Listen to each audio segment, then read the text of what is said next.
Zee 24 तास एक पाऊल पुढे। क्ले कोर्ट किंग राफेल नादालनं ऐतिहासिक 8व्या फ्रेंच ओपनच्या विजेतेपदावर नाव कोरलंय। नादालनं आपल्याच देशाच्या डेव्हिड फेररला 3 सेटमध्ये सहज पराभूत करत हा विजय साकारला। फ्रेंच ओपनचं विजेतेपद पटकावणारा तो पहिला टेनिसपटू ठरला असून त्याच्या करिअरमधील हे 12वं सिंगल ग्रँड स्लॅम ठरलंय।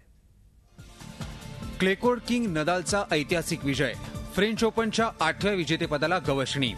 लाल मातीचा अनभिषिक्त सम्राट असं बिरुद मिळवणाऱ्या राफेल नदालनं अपेक्षेप्रमाणे फ्रेंच ओपनच्या विजेतेपदाला गवसणी घातली आणि फ्रेंच ओपनचं 8वं विजेतेपद पटकावणारा तो जगातील पहिला टेनिसपटू ठरला। तर त्याच्या करिअरमधलं हे 12वं सिंगल ग्रँड स्लॅम जेतेपद ठरलंय। त्यानं ही किमया आपल्याच देशाच्या म्हणजे स्पेनच्या 5व्या सीडेड डेव्हिड फेररला 6-3, 6-2, 6-3 न पराभूत करून साधली।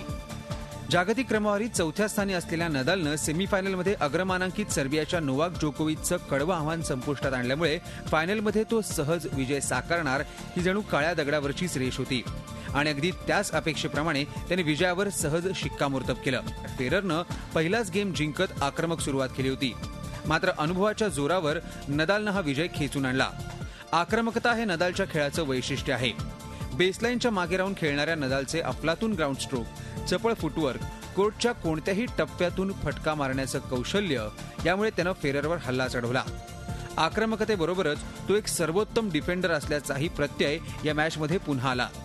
हा विजय साकारत रोलँड गॅरोवर आपलीच अबाधित सत्ता असल्याचं नदालनं पुन्हा एकदा जगाला दाखवून दिलंय।